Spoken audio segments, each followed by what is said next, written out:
Cuando hablamos del equilibrio macroeconómico, nos referimos a la relación donde la oferta agregada es igual a la demanda agregada. Sin embargo, este equilibrio macroeconómico va a ser diferente dependiendo si estamos hablando de una situación de corto o de largo plazo. En el corto plazo, al menos algunos precios permanecen fijos.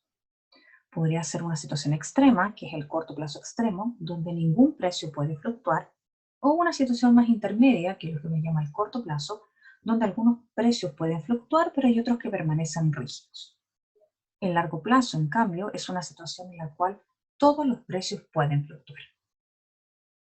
Aquí una aclaración importante. Cuando uno habla de precios, no se está refiriendo necesariamente al nivel de precios solamente, sino que también está hablando de otros precios como el precio de la mano de obra, que sería el sueldo salario, el precio del dólar, que es el tipo de cambio, u otros precios como la tasa de interés. Por ende, cuando uno dice que está en una situación, por ejemplo, del corto plazo, podría darse que el salario está rígido porque aún no hay un reajuste, pero el precio de los bienes y servicios podría estar fluctuando. En cambio, a largo plazo sería una situación donde todos estos precios podrían fluctuar. ¿Por qué es importante hacer esta diferencia entre estas dos situaciones?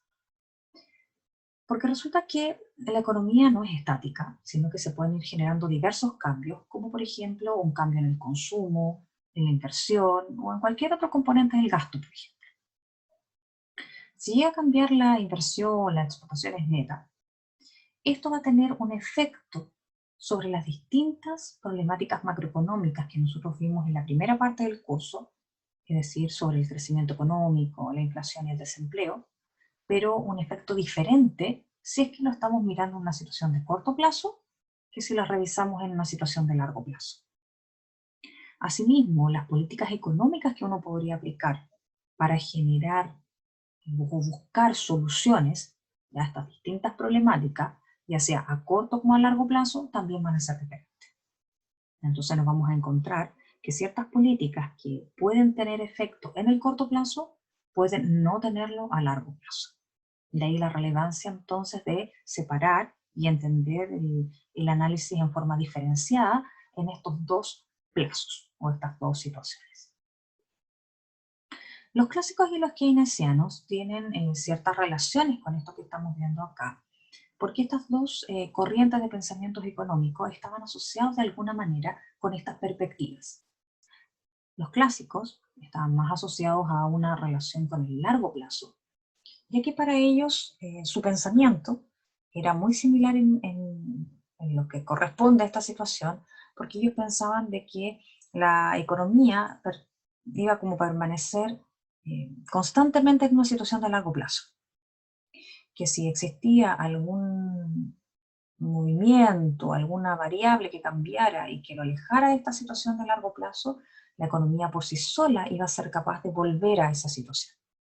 Por lo tanto, no era necesaria la aplicación de políticas económicas. En cambio, los keynesianos tienen una visión más de corto plazo, ya se asocia mucho más a esto, porque para ellos la economía eh, tenía esta situación de que no todos los precios eran fluctuantes, sino que había algunos precios que eran rígidos, y por lo tanto la economía no vivía en un constante largo plazo, sino que se podía alejar de esta situación y que por ende iba a ser necesaria la aplicación de políticas económicas para poder ayudar de alguna manera a volver a la situación de largo plazo. Donde se generó una interacción entre estas dos corrientes económicas fue justamente en la época de la Gran Depresión. En el año 1929, que fue cuando se generó la Gran Depresión, el pensamiento económico imperante era el pensamiento de los clásicos. Esto es lo que prevalecía en ese minuto. Por lo tanto, las políticas que se adoptaron estaban muy como en contra, ¿ya?, de buscar justamente reactivar la economía. No estaban pensando en eso cuando ellos aplicaban las políticas económicas, sino que sus objetivos eran otros, como por ejemplo el mantener el presupuesto equilibrado. Y para mantener el presupuesto equilibrado se hicieron algunas cosas como reducir el gasto gubernamental.